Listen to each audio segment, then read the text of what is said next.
अस्सलाम वालेकुम स्टूडेंट्स। आज हमारा टॉपिक है बेसिस ऑफ हेरिडिटी। हेरिडिटी के बारे में हम पहले पढ़ चुके हैं।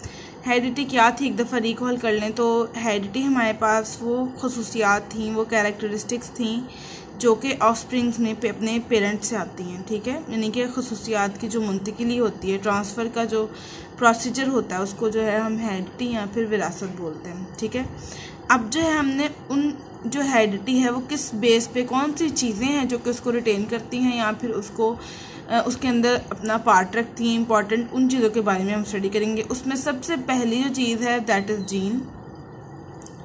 जीन जो होता है वो हमारा क्या उसका हेरिडिटी का बेसिक फंक्शनल और फिज़िकल यूनिट होता है। ठीक है, यानी कि उसको स्ट्रक्चर बनाने में भी उसका बहुत इंपॉर्टेंट रोल होता है और उसके जो सारे एक्शंस होते हैं, उसके सारे जो एक्सप्रेशन उसने शो करने होते हैं, उसके जो सारे काम होते हैं वो भी सारे के सारे जो है वो जीन करवाता है। बेसिकली जो है वो सबसे छोटा यूनिट उसका जो है जीन होता है। ठीक है, जीन काम क्या करता है? जीन का काम जो होता है वो एज एन इंस्ट्रक्शन काम करता है किसी भी एक्सप्रेशन के लिए। फॉर एग्जांपल किसी ऑर्गेनिज्म में टॉलनेस है, डवाफनेस है, यानी कि किसी का कद लंबा होगा, छोटा होगा, आइज का कलर क्या होगा, हेयर का कलर क्या होगा, उसके अंदर जो है वो फ्री और अटैच्ड ईयरलोब होंगी। ये सारा का सारा काम जो है, जितनी भी हेरिडिटी की जो करैक्टर्स हैं जो कि विरासती होते हैं, वो सारे के सारे जो हैं वो किससे कौन ट्रांसफ़र करवाता है? जीन्स करवाते हैं। और ये जो जीन्स हैं ये इंस्ट्रक्शन के तौर पे किस तरह से काम करते हैं, जैसे कि अब इन्होंने नेक्स्ट जनरेशन में जाना है, ऑफस्प्रिंग में जाएंगे और वो एक स्पेसिफिक टाइप का क्या प्रोड्यूस करेंगे, एक प्रोटीन बनाएंगे और वो प्रोटीन स्पेसिफाई होगा एक ख़ास मकसद के लिए। फॉर एग्जांपल अगर उन्होंने किसी का जो स्किन कलर है वो ब्राउन होगा तो उसके लिए एक अलग प्रोटीन होगा। अगर किसी का हेयर जो है वो ब्लॉन्ड होंगे तो उसके लिए अलग हेयर प्रोटीन पैदा करेंगे, यानी कि जिस किस्म का वो प्रोटीन पैदा करेंगे उस खसूसियत का बेसिक जो क्या कहते हैं उसका एक्सप्रेशन है वो वैसा होगा उसके अंदर। ठीक है, ये जीन्स का काम है कि वो ख़ास किस्म के प्रोटीन पैदा करते हैं और वो ख़ास प्रोटीन जो है फिर वो एक जो उसका करैक्टर होता है वो उसको डिटरमाइन करते हैं किसी भी ऑफस्प्रिंग के अंदर या नेक्स्ट जनरेशन के अंदर। ठीक है, और दूसरी बात जो जीन्स के बारे में है वो ये है कि genes always occur in pairs. ये जो है वो अकेला नहीं पाया जाता बल्कि हमेशा जीन जो है वो जोड़ी की सूरत में या पेयर की सूरत में होगा। ठीक है, हर जो हेरिडिटी करैक्टर होता है किसी भी ऑर्गेनिज्म में, उसकी एग्जांपल दी है आगे के टॉलनेस, डवाफनेस, मैंने आपको इसके बारे में पहले बता दिया। ये जो है वो एक पेयर ऑफ जीन कंट्रोल करता है। ठीक है, सिंगल जीन नहीं बल्कि pair of gene. For example tallness के लिए एक अलग जीन होगा, हमारे जो हमारा जेनेटिक मेकअप है उसके अंदर। अगर कोई डवाफ है, लाइक हाइट के लिए अलग जीन है, आई कलर के लिए अलग जीन है, स्किन कलर के लिए अलग जीन है, हेयर कलर के लिए अलग जीन है, सब चीज़ों के लिए जो है वो अलग अलग जीन है। और हर जीन का जो एक पेयर है वो मेल पेरेंट से आएगा और जो एक पेयर है जबकि एक पार्ट उसका है वो किससे आएगा? फीमेल से आएगा। इसलिए दोनों की खसूसियात जो नेक्स्ट ऑफस्प्रिंग में शो होने की जो चांसेस हैं वो इक्वल होते हैं। ठीक है, उस किसी भी ऑफस्प्रिंग के अंदर उसकी जो मदर है उसके भी करैक्टर उतना ही आने के चांस हैं और जो फादर है उसके भी आने के इतने चांस हैं, क्योंकि जीन के अंदर दो पेयर हैं। फॉर एग्जांपल हाइट का जीन है, ठीक है, तो उसके अंदर दो पेयर हैं, एक आया है उसके फादर से और दूसरा आया है उसकी मदर से।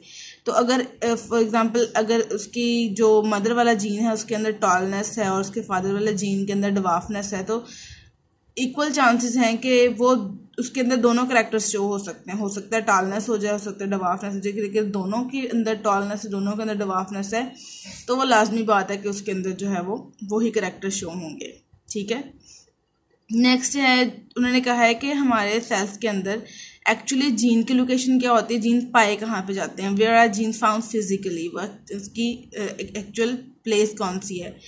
तो पहले तो जीन्स की उन्होंने यहाँ पे छोटी सी डेफिनेशन करने की कोशिश की है। Genes are the sections of DNA, ये डीएनए के टुकड़े होते हैं। इससे आपको ये समझ आ जाती है कि हमने पीछे पढ़ा था कि क्रोमोसोम डीएनए जो होता है वो क्रोमोसोम के ऊपर पाया जाता है। ठीक है, क्रोमोसोम के ऊपर डीएनए होता है। अब उन्होंने कहा है कि जो जीन है वो डीएनए के भी पार्ट हैं। तो सबसे बड़ी चीज़ क्या हुई हमारे पास? क्रोमोसोम। क्रोमोसोम के ऊपर पाया जाता है डीएनए और डीएनए के भी आगे से सेक्शन है क्या चीज़? जीन्स। ठीक है, तो सबसे बड़ी एंटिटी हमारे पास कौन सी है? डीएनए।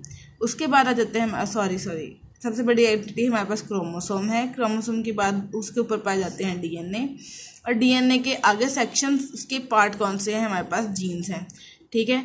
और as different section of DNA are a set of information for the development of different characters in an organism, DNA is called hereditary material. क्योंकि सारे के सारे जो डीएनए या फिर उसके पार्ट्स यानी कि जीन्स जो हैं वो एक कंप्लीट सेट ऑफ इंफॉर्मेशन देते हैं नेक्स्ट जनरेशन को। दैट्स वाई जो ये जीन है हमारे पास, इनको हम जो है वो हेरिडिटरी मटेरियल कहते हैं, ठीक है। डीएनए और प्रोटीन दोनों जो हैं किसके कंपोनेंट्स है, क्रोमोसोम के। मैंने आपको ये पहले बताया था कि क्रोमोसोम किससे मिलके बने होते हैं, उनको उनके कॉन्स्टिट्यूटिंग एलिमेंट्स कौन से होते हैं, डीएनए और प्रोटीन। डीएनए और प्रोटीन मिलके क्या बनाते हैं, क्रोमोसोम हमारे पास। अब क्रोमोसोम का आगे से स्ट्रक्चर उन्होंने बताया हुआ है कि क्रोमोसोम जो है थ्रेड लाइक स्ट्रक्चर हैं जो कि न्यूक्लियस के में पाए जाते हैं सेल के।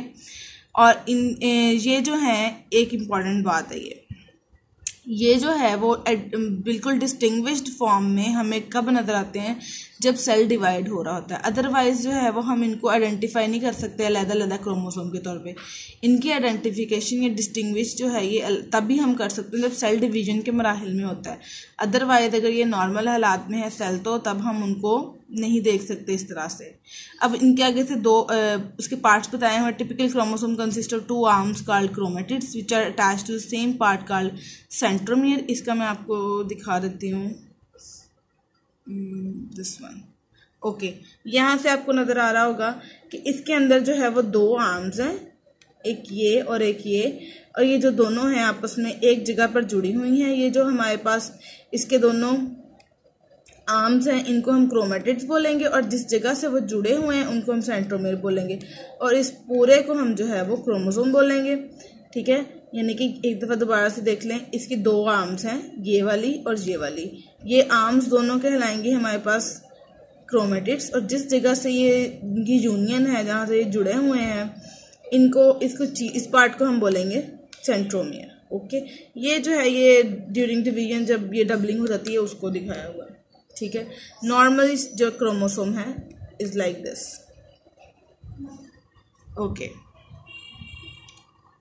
आगे जो है वो इसका जो मैंने आपको भी इसका रिलेशन बताया है कि किस तरह से ये जो है वो कौन सबसे पहले इसका पार्ट कौन सा है, और उसके बाद नेक्स्ट वो किस तरह, ये इस डायग्राम में जो है वो ये शो करवाने की कोशिश की हुई है, ओके, ठीक है। सबसे पहले क्या चीज़ आ रही है, न्यूक्लियस सेल का है। सेल के अंदर क्या पाए जाते हैं, क्रोमोसोम, ये हमें पहले से पता है। क्रोमोसोम की अगर हम जो है वो एक करीब से इसको देखते हैं तो ये फिर क्रोमेटिड्स भी हमें नज़र आ जाते हैं, इसका सेंट्रोमियर भी नज़र आ जाते हैं। ये देखिए, ये भी मैंने आपको बताया ना ड्यूरिंग डिवीजन, ये हमें इस तरह से नज़र आते हैं। यहाँ पे इसकी 2 आर्म्स नज़र आ रही हैं हमें, ये दरमियान से सेंट्रोमियर है। अगर इसको हम देखते हैं इसका क्लोजअप, तो उसके अंदर जो है वो हमें ये पूरा डीएनए है, और डीएनए का एक सेक्शन जो है वो जीन कहलाता है, ठीक है। यहाँ से अब आपने भूलना नहीं कि कौन जो है वो सबसे बड़ा, उसके बाद उसका सेक्शन कौन सा और उसका सेक्शन कौन सा है। अच्छा, ये बात मैंने आपको पहले भी बताई हुई है जो यहाँ पे उन्होंने अब कोट की है। The number of chromosome is specific and constant for every kind of species of organism. In general body cells the chromosome occur in pairs with the gametes और spores which are formed by meiosis contain one member for each chromosome pair. For example, in man, every somatic cell has 46 chromosomes in the form of 23 pairs, but every sperm और egg cell has 23 chromosome. अच्छा, ये बात जो है ये बहुत समझने वाली है। मैंने थोड़ा बहुत पहले भी आपको इसके बारे में बताया हुआ है कि जो नंबर ऑफ़ क्रोमोसोम होता है, जैसे मैंने आपको सिर्फ अभी तक ह्यूमन का बताया था कि उनके अंदर जो नंबर ऑफ़ क्रोमोसोम है हर स्पीशी के सेल के अंदर वो हमारे पास जो है वो रिटेन रहेगा, एक जितना है, लाइक हर सेल के अंदर उतना है। हर एक ऑर्गेनिज्म उस स्पीशी का जो हर ह्यूमन में 46 है, ठीक है। तो हर एक बाकी जो जानवर हैं उनके अंदर भी जो है वो स्पेसिफाइड नंबर ऑफ़ क्रोमोसोम होंगे। अच्छा, जो जनरल बॉडी सेल्स हैं यानी कि सोमैटिक सेल्स हैं, उनके अंदर जो है वो हमारे पास उतना ही नंबर होता है 46, यानी कि अगर तो उसके अंदर 46 ही होगा। लेकिन जो हमारे गैमीट्स हैं, जो सेक्स सेल्स हैं, उनके अंदर क्योंकि ऐसा क्यों होता है, मैंने आपको पहले बताया था कि रिटेन रखना बहुत ज़रूरी है। जो हमारा नंबर है ना, तो नंबर रिटेन किस तरह से रह पाएगा, नंबर रिटेन तब रह पाएगा जब अगर देखो 46, अब दो पेरेंट्स ने जो है वो उसके अंदर जो है न्यू जनरेशन बनाने के अंदर पार्ट लेना है। एक जो आ रहे हैं क्रोमोसोम 46, अगर फॉर एग्जांपल गेमीट्स के अंदर 46 ही होते मेल पेरेंट के सेल में, और फीमेल पेरेंट के सेल में भी जो है वो 46 होते, तो अगली जनरेशन 92 वाली होती, और उससे अगली जनरेशन 92 से भी डबल होती। तो it can not be possible. So that's why कि 46 से जो हमारे पास गेमीट्स हैं, बॉडी सेल्स नहीं, गेमीट्स जो मियोसिस के जरिए 4 वाले बने थे ना, उसके अंदर यही वजह थी कि वो 46 की बजाय उसके अंदर 23 थे, ताकि जब एक फीमेल से आए और एक मेल से आए तो नेक्स्ट जनरेशन में 23 ही रिटेन रहे, 46 ही रिटेन रहे, 92 ना हो जाए। ठीक है, दैट्स वाई उसके अंदर 23 होते हैं, और जो आम होते हैं उनके अंदर जो है वो 46 रहते हैं। अब यहाँ पर जो है वो डिफरेंट बताए हुए हैं। यहाँ पे मैन के अंदर 46 हैं, मेल्स के अंदर 20 होते हैं, मंकी 48 का रिटेन करता है, अनियन 16 है, कैट 30 और पी 14। ये आपने याद करने हैं। ये जो टेबल है ये MCQs में भी आ सकता है आपको। Okay, next. ओके, यहाँ तक हमने पढ़ना है। ये लास्ट चीज़ है जो आपने देखनी है आज, Watson and Crick model of DNA। This is very important, और ये उतना ही ईजी है। देखने में अगर थोड़ा सा ट्रिकी लग रहा है सो ऐसा बिल्कुल भी नहीं है, बहुत आसान सी चीज़ है। कि इसमें क्या है कि हर DNA मॉलिक्यूल किस तरह का बना होता है, DNA का स्ट्रक्चर है बेसिकली। ये जो है वो हमें 2 साइंसदानों ने कोलैबोरेटेड वर्क है वॉटसन एंड क्रिक का, तो उन्होंने हमें बताया था कि एक्चुअली किस चीज़ का बना होता है हमारा DNA। उसके अंदर जो है वो thousands of small units called nucleotides. ठीक है, इसके जो यूनिट्स होते हैं छोटे छोटे जिनसे ये मिलके बना होता है, उनमें हम एक यूनिट को जो है न्यूक्लियोटाइड बोलते हैं। अब हर DNA के अंदर जो है वो DNA के स्ट्रक्चर के अंदर 4 तरह के न्यूक्लियोटाइड यूज होते हैं, जिनके नाम यहाँ पे दिए हुए। एडेनिन है, adenine, thymine, cytosine and guanine. उसको ACTG के साथ हम डिनोट करते हैं। ठीक है, according to Watson and Crick the DNA molecule consist of 2 strands formed of nucleotides. 2 strands of DNA are linked to each other by cross bonds like a ladder। ये एक दूसरे के साथ जो है वो लेडर की सूरत में जो है वो जुड़े होते हैं। ठीक है, ये आपको लेडर की तरफ नजर आ रहा है। ठीक है, यहाँ पे इन्होंने शो करवाया कि कौन सी एडेनिन है, कौन सी थायमिन। अगर आप इसको गौर से देखें तो आपको जो है वो बेसिकली समझ आ जाएगा कि कौन से जो न्यूक्लियोटाइड है वो किसके साथ जो है वो अटैच हुआ होगा। ठीक है, नेक्स्ट कल से हम ट्रांसमिशन ऑफ करैक्टर्स पढ़ेंगे। कल हम इसको एंड कर देंगे नेक्स्ट लेक्चर में। तो अब तब तक आपने जो है वो जो मैंने बात बताई थी लास्टली कि जो गैमीट्स होते हैं why they have 23 and why the somatic cells have 46, ये आपने याद करके रखनी है। नेक्स्ट जो हमारा ट्रांसमिशन ऑफ करैक्टर्स है इसमें यही चीज़ें हैं, तो आपने जो है वो मेरे बताने से पहले आपको याद होना चाहिए कि ऐसा क्यों है। ठीक है, तो नेक्स्ट ट्रांसमिशन ऑफ करैक्टर्स जो है वो नेक्स्ट लेक्चर में पढ़ेंगे। ओके देन, अल्लाह हाफिज़।